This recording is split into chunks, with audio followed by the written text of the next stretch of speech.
The Wonder Woman is still inside us, and that's what I want to tell you. It's not gone.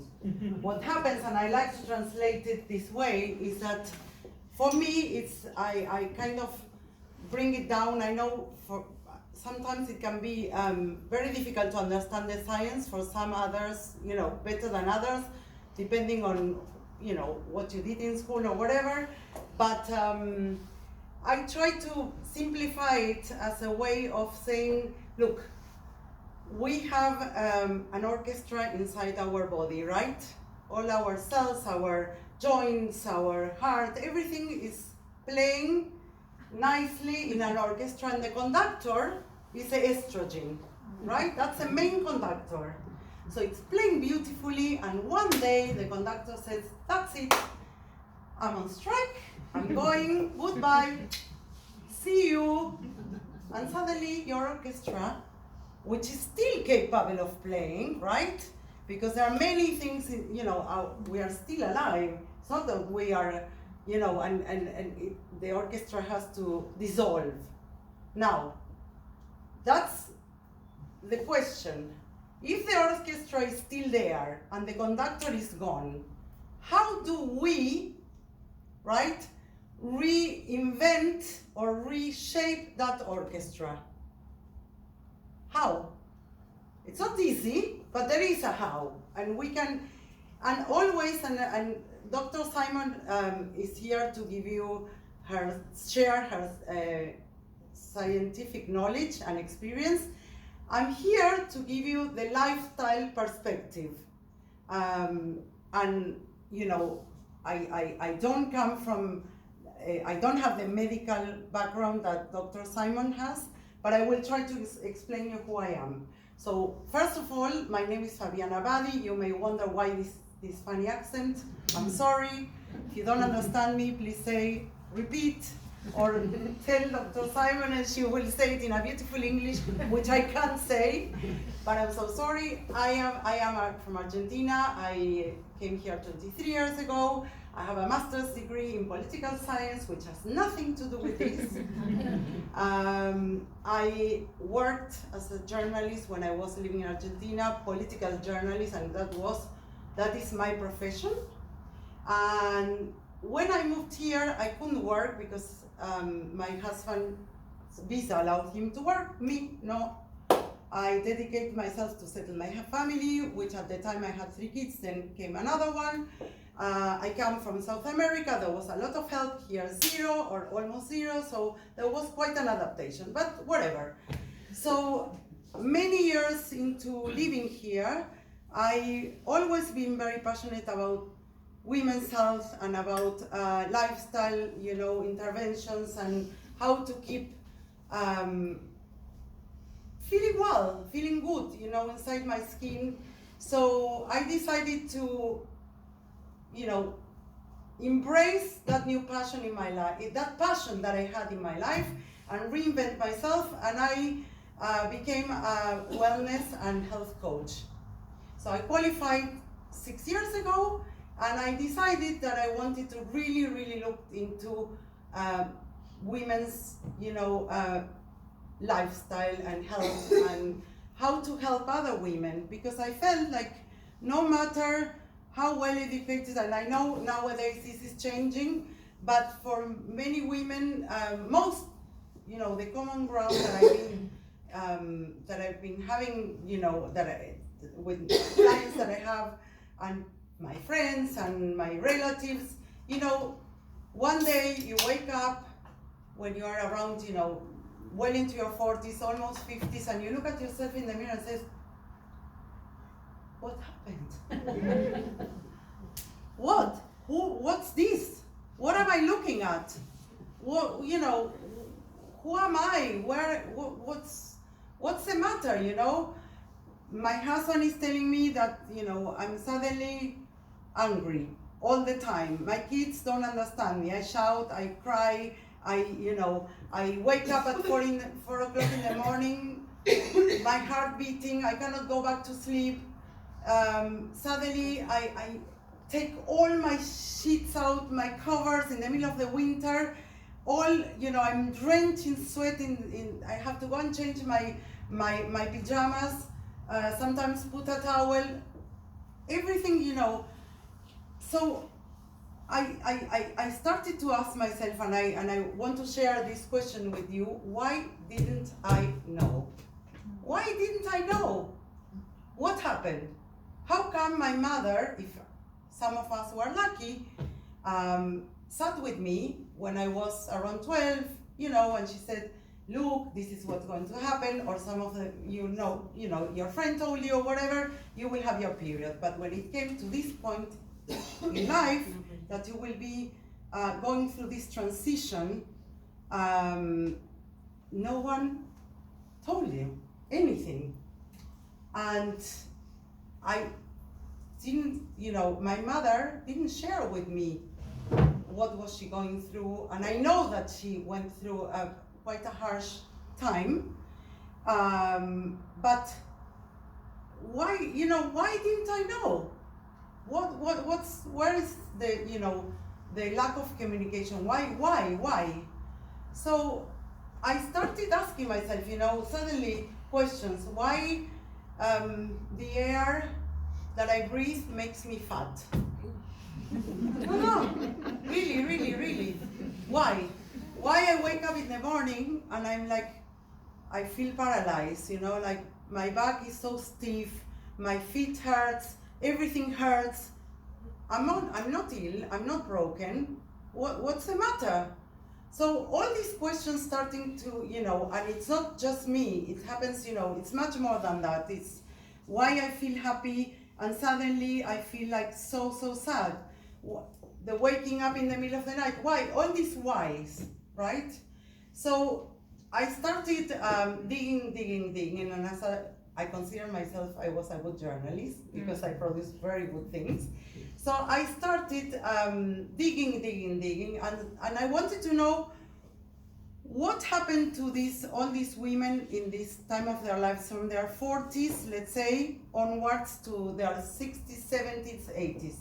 Because before, when at my grandmother's or my great-grandmother's time, maybe they were lucky if they would live more than 65, 70 years. Nowadays, we can live 50 years of our life with a period, right? That's the average time that you get, right? Mm-hmm. Your menopause. And another 50 years without a period. And if I don't really understand how to prepare myself for that time, it can be very miserable. Even if I have the means, even if I have the strength, even if I have the mind, we all know that when you don't have health, everything else suffers. So we can't control our future, but for sure, the habits that you will introduce, you will do now, the things that all the good lifestyle habits that you will put in place now will determine or will shape your future. So that's how I like to put it, because as I said, we are not broken, we are still, the orchestra is still there. It's just, we are changing and we have to embrace the change. We don't have to fight it because there is no point. You can't fight it. We will age, and that's for sure, but how we age and how we will go through it, and how we will try to get this aging process and bring it in with gracefully is the key to me, right?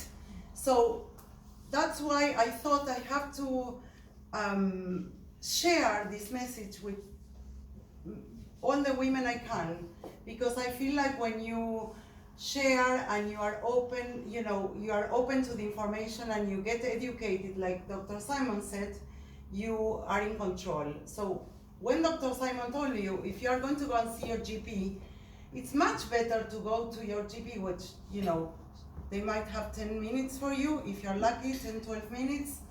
And you come with a list of things to ask, you will gain much more. And if you know what to ask, and you say, I'm suffering A, B, C, D, E, F, G.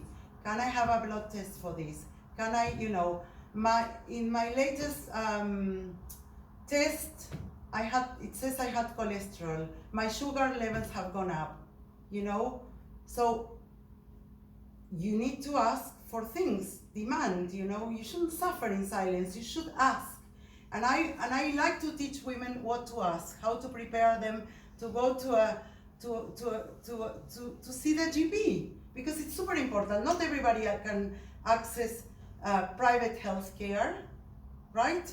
So we have to use what is there, and there is, and it's not true that there isn't. And I know, you have the experience that it's going to take a year, but if I promise you, if you call your GP and you say that you are suffering terribly, and you have to exaggerate your symptoms, but you have to know what your symptoms are.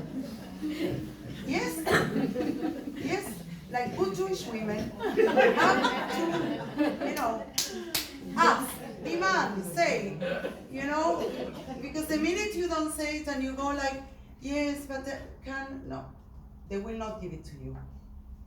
They will not give it to you. So in this day and age, we don't have to suffer. There is no way, not anymore. And the more we talk, and I know it's a difficult matter to talk about, because there are a lot of taboos, especially in our community. It's like, kind of, it's not nice to say, I'm suffering this, I'm suffering that, I think I'm in menopause. Suddenly, in my house, I live mostly with men. I have only one daughter, and the minute no, we don't want to hear, it's not, many years ago, the women were thought to be, thought to be crazy because they had the menopause, right? They were called witches. That's part of the history of the witches of Salem, comes from part of it from that, right? Or they were put in mental asylums because they were called hysterical. All these names, come from there, and it's not true. It's not true. And the more you share with your husbands and your boys, let me tell you, you are doing them a favor. And the more you share with your daughters, if you have daughters, also, because they need to know. And I believe, and I think Emily as well, the next generation, the girls in their 20s, will come much better prepared than us, much better. But it's not late. I have to tell you, it's not late. First of all, I think when you are a positive person, and you try to see these things in a positive way, you have a lot to gain, So I always say, what you do now, it will impact how will you age.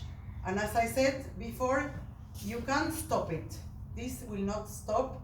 If you can't stop, you say, no, I'm not aging anymore. This is not going to happen. And menopause will happen, you like it or not. It's it's something, part of who we are as women. It is. Mm-hmm. So embrace it, work with it. So when it comes to, as I was telling you, I did many courses in women's physiology. I qualified with very important people who are in this field. I was also telling Emily about, when I started, I wanted to see what happened to the top of the women's population, the fittest women. Who are the fittest women? The competitive athletes, right? So I found a PhD in women's physiology who happened to be an Olympic athlete, and she is a doctor from New Zealand. And I wanted to see the fittest women in the world. If they are suffering, what are they doing? How it does translate for the average women, in the world, the ones who are not that, So that evolved into me qualifying. I was very lucky because I got into a course that is for medical practitioners and people from the healthcare, people with the healthcare background. And I was accepted 2 years ago in a lifestyle medicine course from Harvard, and I learned a lot of things about it. So what is lifestyle medicine? So there are 6 pillars in lifestyle medicine. That it's number 1 is exercise, number 2 is nutrition, number 3 is stress management, social connections, sleep management as well, and the last one is substance abuse, which I don't think it affects our community, but I have to say it, whatever. Anyway, so I always say, well, so what do you do? Just translate, because I saw that a lot of your questions has to do with putting weight, how do I manage, the hot flashes, So I wanted to show you one thing first to start, because Emily touched on something that is very, and I can show you this, but there are 34 symptoms of nowadays of menopause, right? And it's not just what, there are many, many more. From anxiety to drive, right? Suddenly me personally, I was a very expert driver. I could drive for miles, much better driver than my husband for sure. So suddenly I cannot go on a highway anymore. I get anxiety. I start sweating, and I didn't know where that was coming from. And I looked, and it's one of the anxiety symptoms of menopause, right? What happens? Another big thing, and you may know, why we start aching. Again, Emily can give you the science, which has to be with how estrogen impacts our joints. But why? Why do I ache? So I came across a study very recently about a musculoskeletal syndrome of menopause, which is real. And when you go to your doctor and they say, no, you have arthritis, you have arthrosis, you have this. No, it's menopause as well. I'm sorry to say. You may have, don't take me wrong, I'm not an expert again. You may have, but most commonly, if you don't have, blame it on the menopause as well. Again, we can't say everything is menopause, but many things are. And I want to tell you, also share with you, that there is a light at the end of the tunnel. And like Emily said to you, when the estrogen is level, in postmenopause, when they flatten again, things get calmer, hopefully. But they do. Now, again, if I have to talk to you about the actions you can put in place, so let's talk about first the nutrition part. I'm not a nutritionist, again, I'm just giving you general knowledge here. Now, and again, Emily can say this much better than me. From the paracetamol you take, to all the exercise advice you are given, the nutrition exercise, the diets, intermittent fasting, the keto diet, everything else has been tested on men, 99% of the cases. Nothing, very little in women. Hopefully that's changing. Why? Because all the clinical trials are very, the liability of pregnancy in women, they can't bring women into their tests. So the way a pill of paracetamol affects you is very different to your husband, because you have hormones, or you had hormones. So it happens with all this universe, with all the things. The way we diet, or the trends, as I said to you, let's take intermittent fasting, which is super in vogue at the moment. Doesn't work for us. More than 12 hours for women fasting is completely wrong, because your body starts releasing cortisol. We don't work well fasting.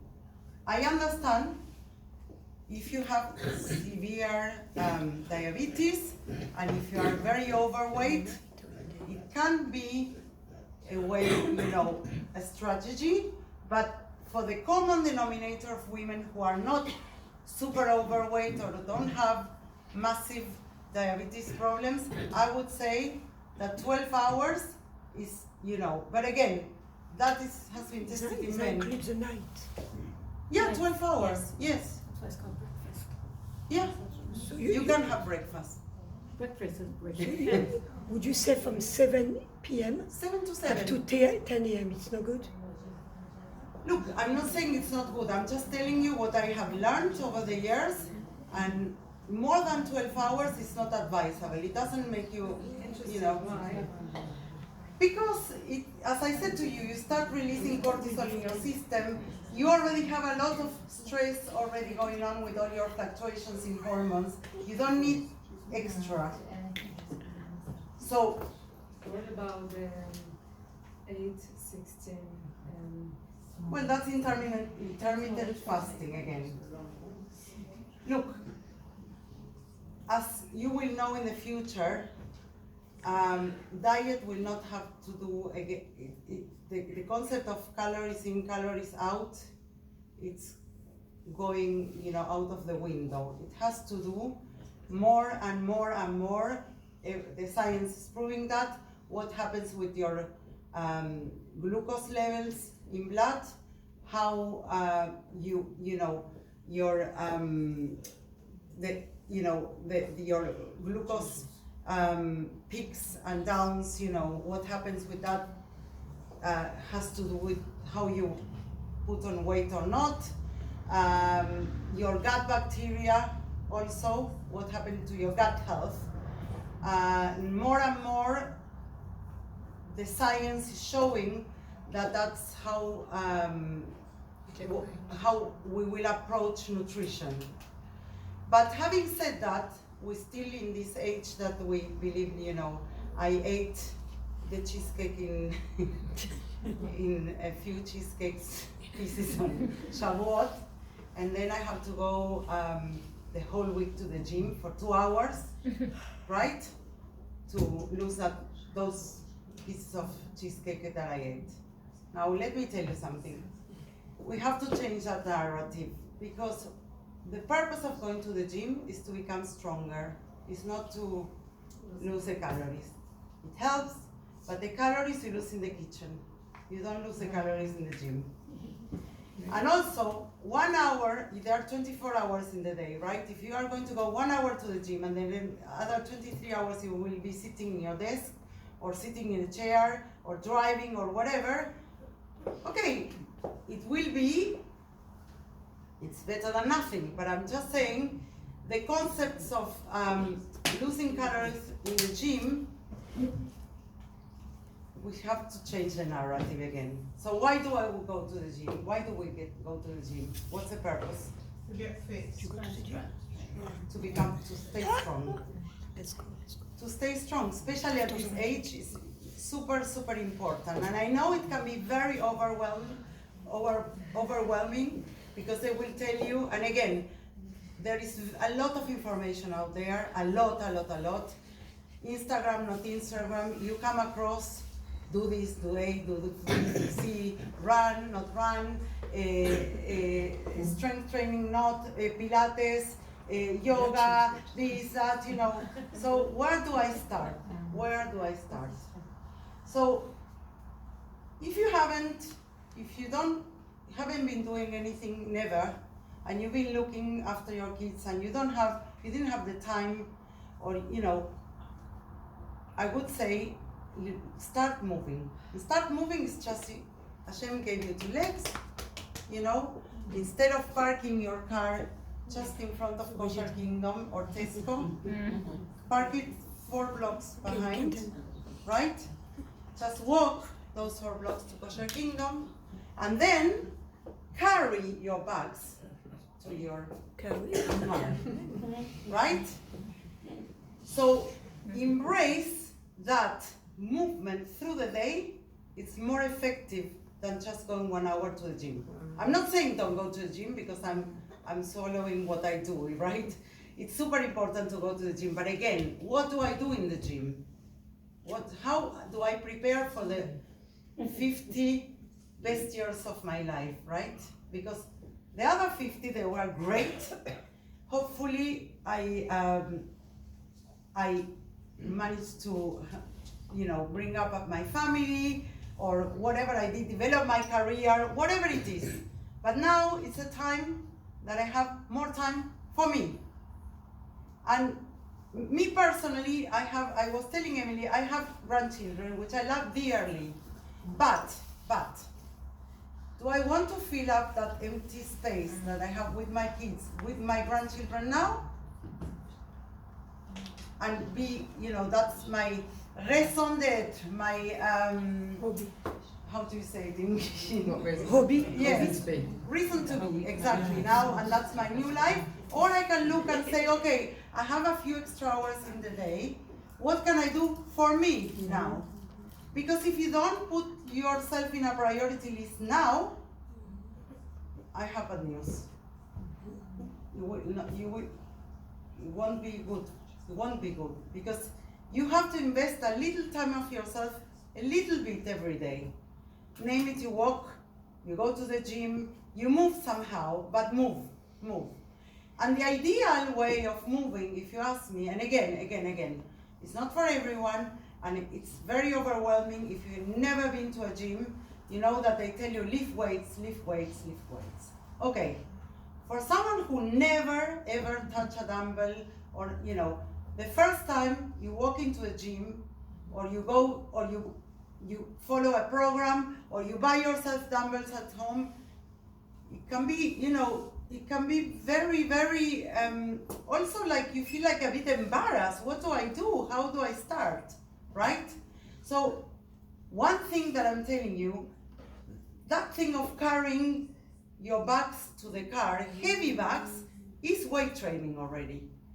Because you have to take heavy bags to the car. Now, when you are 50, 55, 60, you can still do it, right? Because you have the strength to do it. You may later suffer a little bit in your back, but what I'm going to tell you is I will try to help you to stay strong for the rest, for the 70s, for the 80s, for the 90s, hopefully, to walk up straight, to walk, and that's done only with strength training.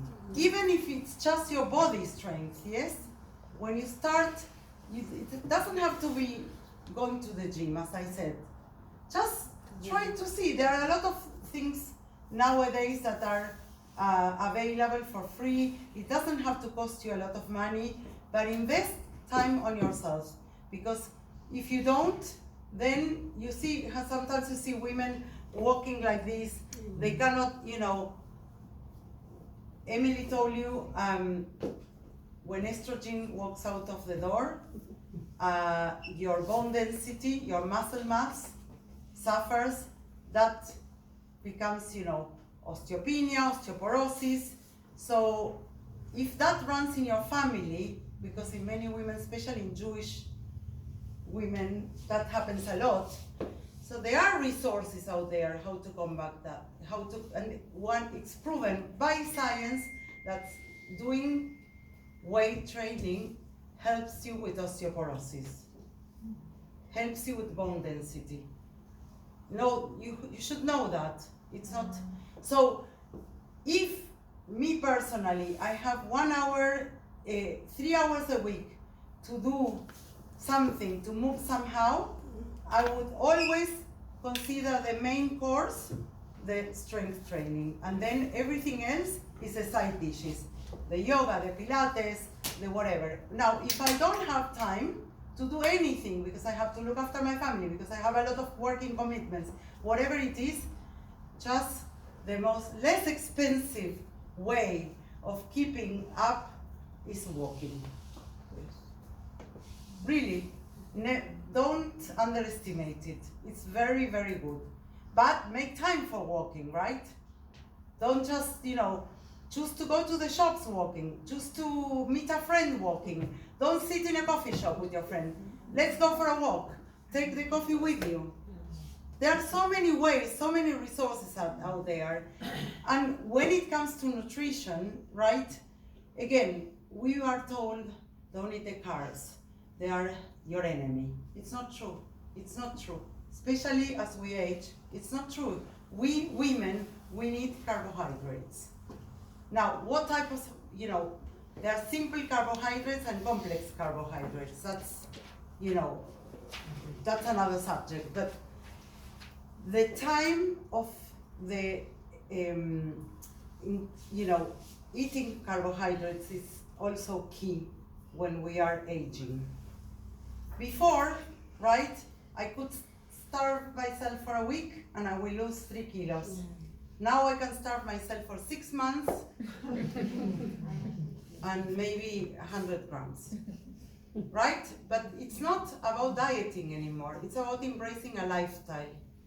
So we all well known that we have Shabbat, we have Shabbos, we have, Yom Tov, that they come very soon. And every Shabbos we have the challah, we have the desserts, we have the food, we have. Now, again, it's part of who we are, and I'm not going to reinvent the wheel here, and I'm not going to tell you, do not eat your challah, do not eat your dessert, do not. But it's a matter of balance. It's a matter of how we do it, right? If I know that I'm going to sit at my Shabbos table and I will have the challah, the soup, the fish, the meat, the potatoes, the rice, the vegetables, the desserts, the chocolates, and that happens Friday night and Shabbos lunch, right? And then Shalosh Shidas and whatever, Melave Malka, and the next day we have the wedding, and whatever, right. So it's just tuning in and really thinking, how much do I really need?